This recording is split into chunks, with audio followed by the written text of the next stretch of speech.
Morning दोस्तों, maths magic Prajapati class में आज आपका फिर से स्वागत है। आज हम प्रीवियस ईयर के क्वेश्चन में से एक अगला सीरीज लेके आए हैं जो काफ़ी इम्पोर्टेंट है। आप सेशन को मिस नहीं कीजिएगा। सेशन डिस्कस करने से पहले यदि आप मेरे चैनल पर नए हैं तो मेरे चैनल मैथ्स मैजिक प्रजापति को सब्सक्राइब करें और बेल आइकन को दबाएं ताकि आपको नेक्स्ट वीडियो का नोटिफिकेशन मिलता रहे। आइए आज के क्वेश्चन पर डिस्कस करते हैं। पहला क्वेश्चन है, बादल वाली रात स्वच्छ रात की अपेक्षा अधिक गर्म होता है। क्वेश्चन रहता है कि बादल वाली रात स्वच्छ रात की अपेक्षा अधिक गर्म होता है। अब अधिक गर्म का सेंस क्या है कि स्वच्छ रात क्या है।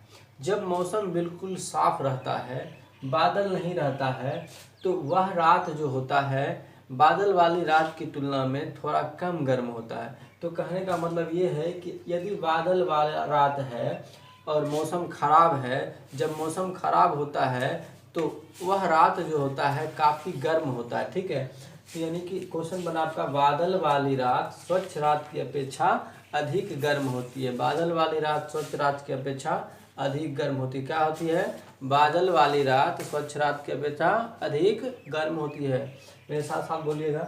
अब कहता है कि जब झरना का पानी ऊंचाई से गिरती है तो उसका तापमान बढ़ जाता है। देखिए, झरना का पानी जितनी ऊंचाई से गिरेगा उसके टेम्परेचर में उतना ज़्यादा वृद्धि होगा। अभी देखिए, झरना के पानी से बड़ा बड़ा डैम बनाया जा रहा है, उसी डैम से बिजली का उत्पादन किया जा रहा है। तो बिजली का उत्पादन जो डैम बना के किया जाता है वो किस लिए? वो डैम जो बहुत ऊंचाई पे बनाया जाता है और उससे पानी जो गिरता है उसके टेम्परेचर से बिजली उत्पन्न होता है। ठीक है, तो आप इसको याद रखिए कि झरना का पानी जितनी ऊंचाई से गिरेगा उसके तापमान में उतनी वृद्धि होगी। आप ऐसे आप याद कीजिए ना इसको। अगर ये आपको मान लीजिए कि 10 मीटर की ऊंचाई से फेंका जाता है तो जितना चोट लगता है, यदि आपको 20 मीटर की ऊंचाई से फेंका जाएगा तो ज़्यादा चोट लगेगा ना।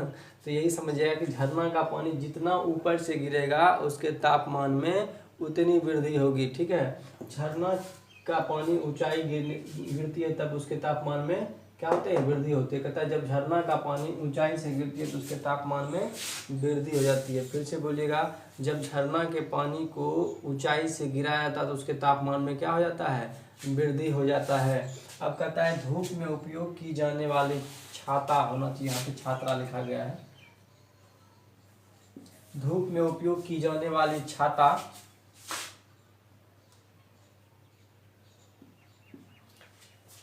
ऊपर से सफ़ेद एवं अंदर से काला होना चाहिए। ऐसे हम लोग जनरल लाइफ में जो छाता यूज करते हैं, मार्केट जो खरीद लेते हैं, तो नॉर्मल क्या होता है, ऊपर ही काला होता है अंदर ही सफ़ेद होता है।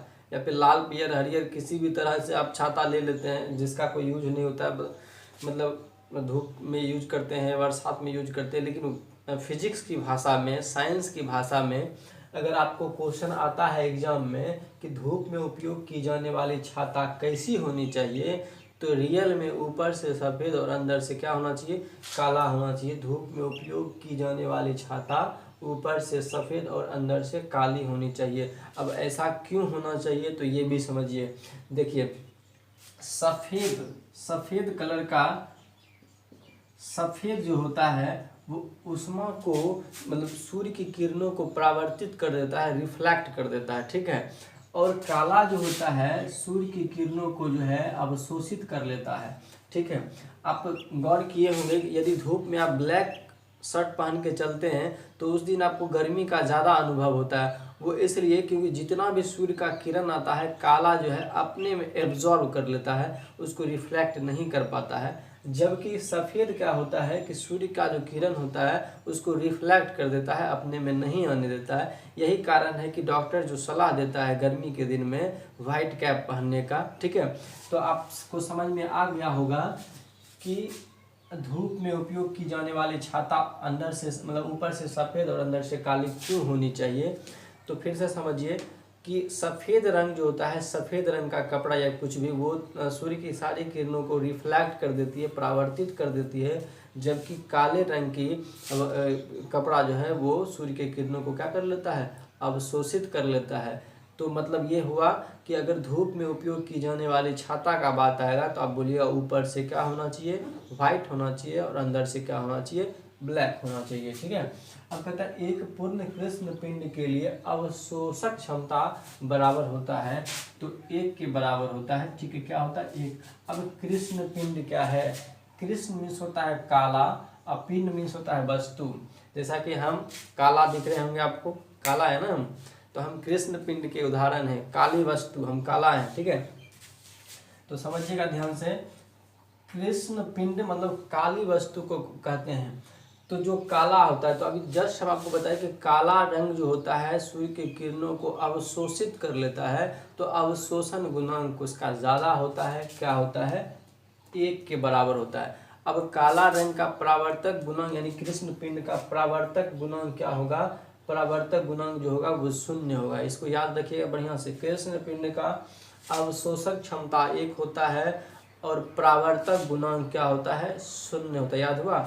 अवशोषक क्षमता 1 और परावर्तक गुणांक जो होता है रिफ्लेक्ट जो करता है वो 0 होता है। चूँकि सभी रंग को मतलब वो अवशोषित ही कर लेता है, किसी को रिफ्लेक्ट नहीं करता है, इसलिए 0 होता है। तो अवशोषक गुणांक क्या होगा 1 होगा और परावर्तक गुणांक 0 होगा, याद रखिएगा। अब कहता है किसी पदार्थ, अब यहाँ से एक और क्वेश्चन बनता है कि एक पूर्ण कृष्ण पिंड के लिए कृष्ण पिंड का एक अच्छा उदाहरण, तो काजल, काजल देखे होंगे आँख में जो लगाया जाता है, ठीक है। तो काजल जो है कृष्ण पिंड का एक अच्छा उदाहरण, कई बार एग्जाम में पूछ चुका है, याद रखिएगा। कहता है किसी पदार्थ के तापमान को 1 डिग्री सेल्सियस से बढ़ाने के लिए जितनी ऊष्मा की आवश्यकता होती है उसे क्या कहते हैं, विशिष्ट ऊष्मा कहते हैं। इसको याद रखिएगा। तापमान जितना भी हो, तापमान जितना, मान लीजिए 37 degree, 38 degree, 49 degree, 50 degree, whatever जो भी हो, तापमान जितना भी हो उसमें 1 डिग्री बढ़ाने के लिए, मान लीजिए 37 है तो 38, 38 है तो 39, 1 डिग्री तापमान को बढ़ाने के लिए जितनी ऊष्मा की आवश्यकता होती है उसको विशिष्ट ऊष्मा कहते हैं, ठीक है। तो आपको क्वेश्चन में रहेगा विशिष्ट ऊष्मा क्या है, तो किसी पदार्थ के तापमान को 1 डिग्री से बढ़ाने के लिए जितनी ऊष्मा की आवश्यकता होती है उसे विशिष्ट ऊष्मा कहते हैं। अब यहाँ से एक और क्वेश्चन बनता है कि गुप्त ऊष्मा क्या है। गुप्त ऊष्मा, देखिए यहाँ पे तापमान को आप बढ़ा रहे हैं तो विशिष्ट ऊष्मा हुआ। अब पदार्थ की अवस्था को जब बदल लीजिएगा तो उसको गुप्त ऊष्मा कहते हैं। आपको किसी भी पदार्थ की अवस्था को बदलने के लिए जितनी ऊष्मा की आवश्यकता होती है उसे गुप्त ऊष्मा कहते हैं। अब पदार्थ की अवस्था क्या हुआ, तो जैसे पानी है, पानी को वाष्प में बदल रहे हैं, मतलब उसकी अवस्था को ही बदल रहे हैं, पानी को गैस में बदल रहे हैं, लिक्विड को, ठीक है। जैसे बर्फ को पानी में बदल रहे हैं, पानी को बर्फ में बदल रहे हैं, तो उसकी अवस्था को जैसे बदल रहे हैं, तो अवस्था को बदलने के लिए जितनी ऊष्मा की आवश्यकता होती है उसे गुप्त ऊष्मा कहते हैं। 1 डिग्री सेल्सियस से बढ़ाने के लिए जितनी ऊष्मा की आवश्यकता होती है उसे विशिष्ट ऊष्मा कहते हैं, याद हो गया होगा।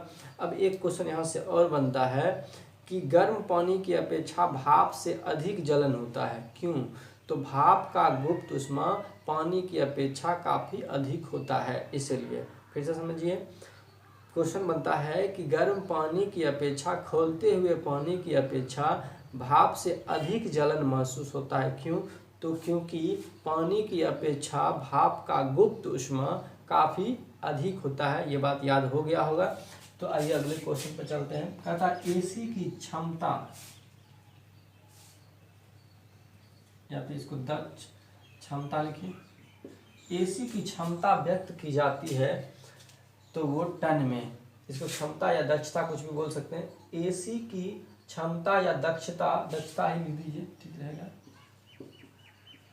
एसी की दक्षता व्यक्त की जाती है टन में। अब एसी क्या है, अल्टरनेटिव करंट होता है, इसको कभी एसी का फुल फॉर्म पूछ देता है, तो अल्टरनेटिव करंट होता है। एसी की दक्षता व्यक्त की जाती है किसमें, टन में, और कूलर की दक्षता व्यक्त की जाती है मीटर में। कूलर की दक्षता किसमें व्यक्त की जाती है, मीटर में, याद रखिएगा।